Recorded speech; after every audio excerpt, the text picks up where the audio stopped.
Joaquin Buckley vs. Ian Garry is officially set as the main event for UFC Tampa, and this one's gonna be a fun one to watch. Not only is it a big fight for the welterweight division, but both guys were actually hoping to step up against Shavkat Rakhmonov for the interim welterweight title after Belal Muhammad had to pull out due to a toe infection. Instead, the UFC decided to match up these two rising contenders, and I'm all in for it. And I'm actually pretty surprised that Ian decided to take this fight with Joaquin Buckley. Given that Ian's ranked number 7, it seemed like he wasn't interested in taking a fight with anyone in the rankings that were lower than him. And I say this because Joaquin sits at a number 9. But here we are, and honestly, this matchup is intriguing to say the least. Both of these guys are primarily known for their striking, but they each have some grappling skills that can come into play and make this fight even more interesting. Now, the interesting thing about this matchup is how their styles might clash.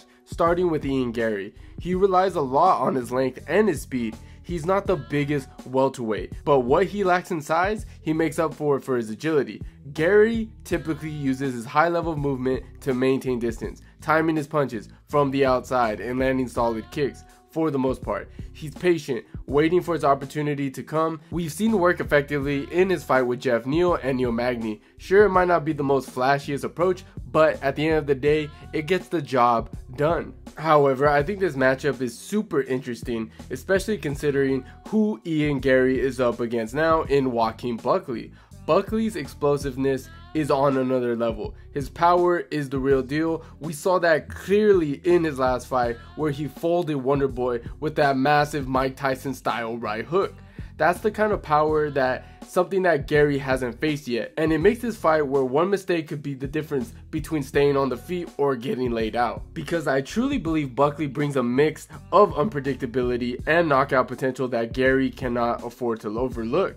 With Buckley's ability to close the distance and throw big shots, it's kind of the matchup that keeps Garry on his toes, testing whether he can control the pace against a guy who's ready to explode at any moment. I mean, he's the kind of fighter who brings all the heat from the first bell. That's aggressive, all-in style could really throw off Garry, who usually likes to keep things at a steady, controlled pace. If Buckley can get in close and make it chaotic, he's forcing Garry at that point to fight his fight, because we've never seen Ian face someone as explosive, fast, and powerful. Joaquin Buckley's known for his explosive power, but his footwork is also a big part of that. He uses his footwork to create angles, close distance, and set up those heavy shots that he's famous for. I mean, when he fought Vicente Luque, for an example, he kept moving at angles to give Luque different looks, which kept him guessing and set up Buckley's offense nicely. And against Wonderboy at UFC 307, his footwork was the key in cutting angles and applying constant pressure, eventually leading to that highlight reel knockout. And that's the thing, man. Ian Garry is a phenomenal striker with impressive speed and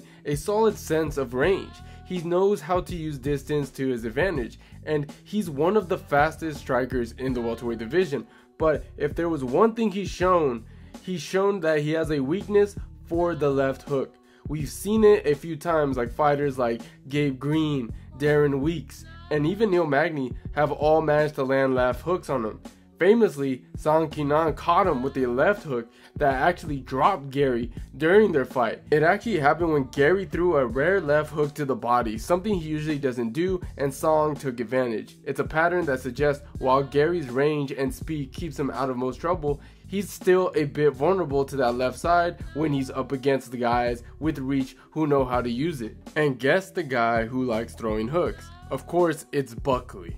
And it isn't just swinging wildly, he actually calculates in how he moves, making it easier for him to set traps and find those openings to land. His ability to control the distance and apply pressure, showing that he's got more to his game than just raw power. It's the kind of footwork that makes it tough to predict and even tougher to stand against if you're not ready to handle both his movement and his power. Not to mention that Joaquin Buckley can take a shot in this weight class. And ever since he decided to move down from middleweight to welterweight, it has been a huge game changer, especially in terms of avoiding knockouts. At middleweight, he was up against guys who were just as big, sometimes even bigger, and packing some serious power. I even believe that Buckley himself even joked, saying that I got tired of getting knocked out, so it was kind of a time for change. Now that he's fighting guys closer to his size, he's just not surviving, he's thriving. He can take a punch better, and his own punch feels way more effective against welterweights. Dropping down a class also did wonders for his speed and agility. He's way faster at 170, which helps him dodge some of those big shots that caught him before. Instead of standing and banging, Buckley can now weave in and out, making him a much tougher target to hit. Add to that fact that he's mixing up his style with more grappling and well-rounded tactics, and he's becoming a pretty unpredictable fighter. Another important aspect that I want to bring up is the fact that Joaquin Buckley has the opportunity to wrestle with Ian Garry, because as good as his striking is, it's even better when he can mix it up. And this has shown before when he fought Wonderboy. Throughout the fight, Buckley kept going for those takedowns, forcing Wonderboy to stay on high alert for the takedown threat by consistently making Thompson worry about defending the grappling. Eventually, Buckley got him to drop his guard just enough to open up opportunities for a strike. In the third round, Buckley used that setup perfectly, with Thompson anticipating another takedown attempt. Buckley threw a leaping right hook, instead catching Wonderboy off guard and landing the knockout. It's a great example of how mixing in takedown threats can throw a striker defense out of sync, giving Buckley the chance to land that knockout shot when Wonderboy was least expecting it. Now, don't get me wrong, Ian Garry has shown some solid takedown defense in his career, clocking in around like 69% last time I checked. He stuffed a lot of Neil Magny's takedown attempts, but let's be honest, Magny is more of a gatekeeper these days, and he's kind of washed. And yeah, Garry did get controlled a bit by Gabe Green, which showed that he's not completely invulnerable on the ground. Against MVP, Garry displayed some decent BJJ skills and stayed in control, but MVP has been controlled by grapplers a few times in his career, so it's not a huge feat. Now, looking at Buckley's ground game, he's no dominant wrestler in terms of keeping guys down. He can land takedowns, sure, but his top control isn't quite there yet. Wonderboy Thompson, for an example, popped right back up multiple times against Buckley. If we look at other welterweights like Gilbert Burns, Bilal Muhammad, and Shavkat Rakhmonov, they were able to control Wonderboy on the ground far more effective than Buckley. But here's the thing, Buckley doesn't necessarily need strong top control to make a takedown effective. Just the threat of the takedown is enough to open up his striking. He has showed this perfectly in his last fight with Wonderboy, using the takedown threat to get Thompson guessing, then calculating him with that brutal right hook for the knockout. Buckley's game plan against Garry could follow a similar path if he mixes in those level changes. Garry has to respect the takedown threat, and he might even drop his guard, just enough for Buckley to capitalize with a big shot. So even if Buckley isn't planning to keep Garry on the mat, just having that takedown in his arsenal could be the key to landing something big on the feet. And look man, the fact that Ian Garry is still undefeated is quite impressive, but let's be real, most of his opponents have been strikers, which has allowed him to stick to his comfort zone.